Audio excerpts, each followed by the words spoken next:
everybody, this is Miriam and welcome back to my channel. So as you can see from the title of this video, this is kind of what happened, and I am making this video after a very long time actually because I couldn't really get to it. I sort of just kept postponing making this video, but I knew that I want to kind of explain to everybody what happened and why I'm not making videos, because I have been getting a few comments and messages about you guys wanted me to show you the updates of my pregnancy, and I didn't just want to ignore anyone, and I guess today I'll be telling you what actually happened.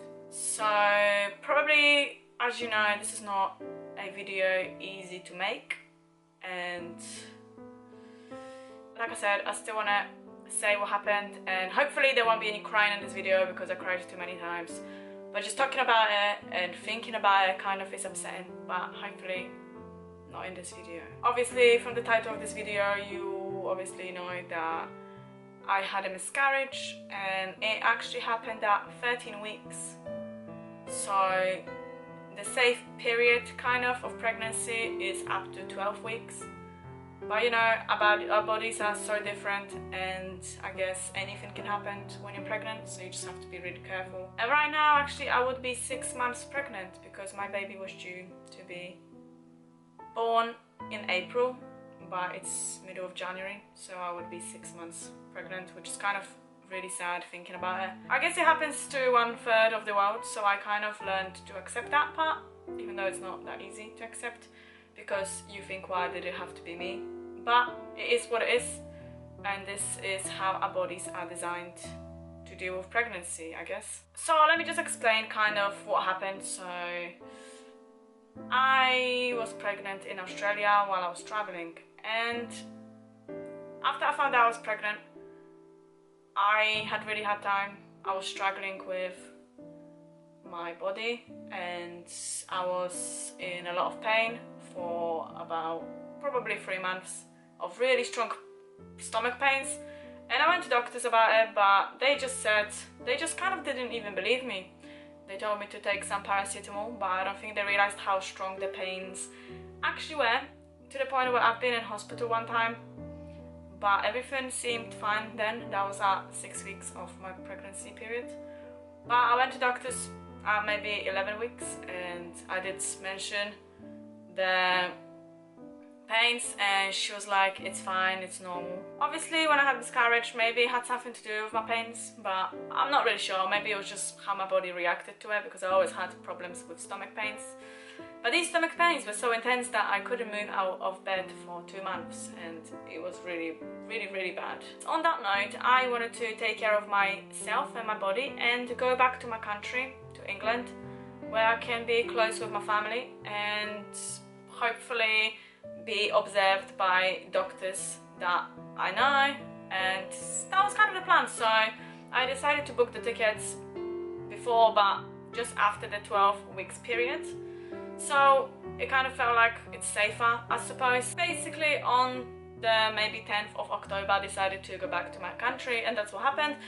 And I travelled on the plane for about 26 hours, which is a very long time, but I did have a full row of seats for myself where I was sleeping most of the time, and my pain actually wasn't that bad, which was like a miracle, because I did think that this journey will be a disaster. Skipping back to when I arrived to England, about 1 day later I felt actually really good, and like no pain and nothing at all. So me and my brother decided to go do some shopping, I guess, food shopping. But on my way back I felt really strong cramps, and obviously because I've never gone through miscarriage, I didn't know that it could be something to do with that. Got home and the cramps kind of disappeared, and then it hit me again, and then to the point where I felt like I'm on my period, if that makes sense. So I went to the toilet and I wanted to check obviously what's going on, and what is that weird fluid coming out. I started bleeding.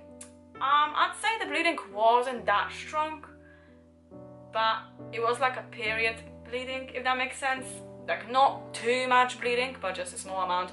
At that point I was a little bit shocked and a little bit scared, because obviously, you know, usually that means that you probably have miscarriage, but not always, and I really didn't know what to do. So my brother was there and he studies nursing, funny enough, and I asked him what I should do because I don't know and I'm scared, and he told me to wait. But I didn't want to wait, and about half an hour later, luckily my mum came home and she had a car, so she drove us to emergency clinic, into the hospital. Anyway, I don't want to drag this story on, but I had an appointment with the doctor and he told me to come back 4 days later to get a scan, and he said don't worry because it might not be that bad. Now within those 4 days of waiting, I had no cramps and no bleeding. Everything kind of just stopped, so my hopes were kind of high for everything to turn out really good. Obviously you would, and you would hope that. But anyways, 4 days later I went to the clinic, and it was kind of scary because you hope everything is okay, but you kind of think that everything is not okay. And anyway, I went to the... oh my goodness, I don't want to cry about it. Anyways,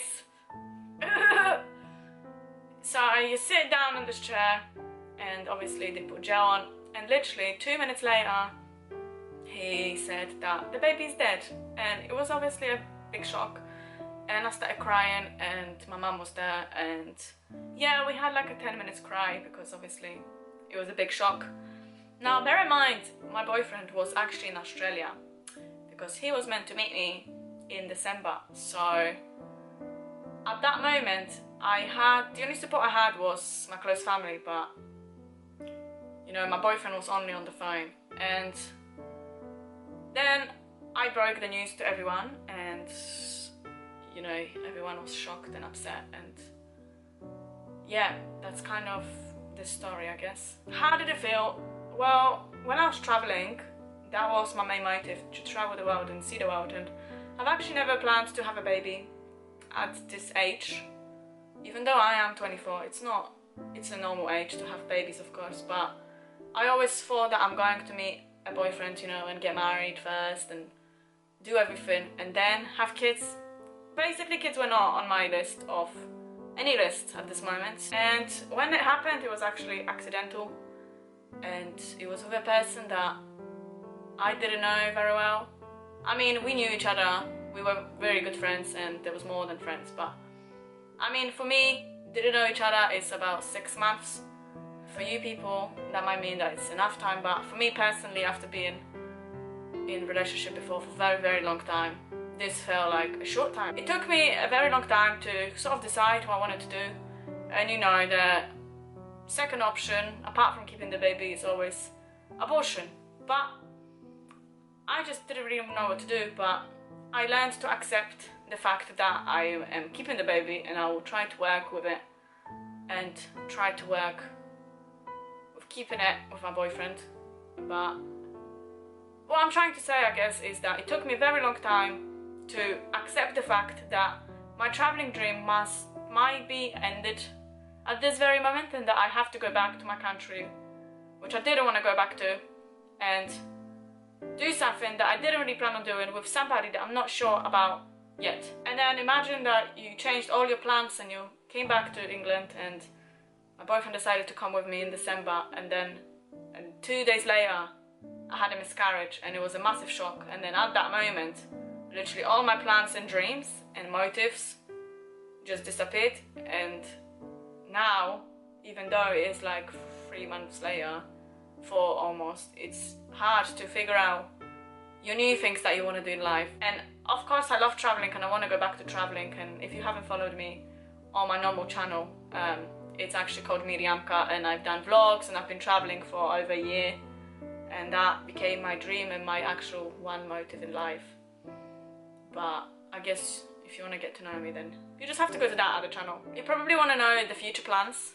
The future plans are unknown for me. I live every day at this very moment because I am struggling with depression, and every day for me is like trying to survive, basically, and find a small task in the day to enjoy. So even like making food is something good in my day. That's how bad it is, to be honest with you. But I am currently working on something new, so I moved to a different cities to completely start over again, and my boyfriend's here, so we decided to,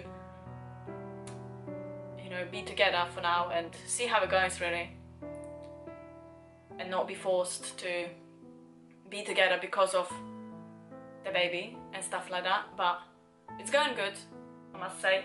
But we did decide to get jobs together, get a place together, and save up to travel again, hopefully in a year or two. In terms of am I going to have a baby or kids, I don't know. I completely changed my mind, to be honest with you. Now I just want kids all the time. I think about it every day, and it's really hard because now I know that I can make that decision again if I want to, but I'm not sure if I do want to, because I remember when I was trying to adjust to the fact that I had to cancel all my plans because of it. But now I can make new plans, and it's kind of hard to decide whether I want this to be my new plan or if I want to go back to my original traveling plan. It's hard. So actually every day I change my mind. Sometimes I want a baby, sometimes I just want to travel, sometimes I want to just live on my own. And it's hard because I'm fighting with my own brain at the minute. I'm not trying to have kids at the minute, but life is life and things can happen, and I believe that if it happens again, then it will be for a reason, because I believe what already happened was for a reason. I just don't know what reason it was for. Maybe to help me, you know, be a better person because of that, or whatever, I don't know. But I learned to accept the fact that obviously what happened wasn't meant to be at that moment. Now I have a second chance to decide what I want to do. My last words, what I'm going to say is, anybody going through the same thing, or if anybody had a miscarriage in their life, it's hard, but it does happen, and we just have to accept it, that maybe for any reason on this earth, maybe it wasn't meant to be, and you'll be okay, and you'll move on, and it's gonna be okay, and this little person that you had will forever be in your heart. And yeah, that's basically it for this video. I will speak to you guys soon, and don't forget to check out my other channel if you're interested about me. Thank you guys for watching, and see you soon.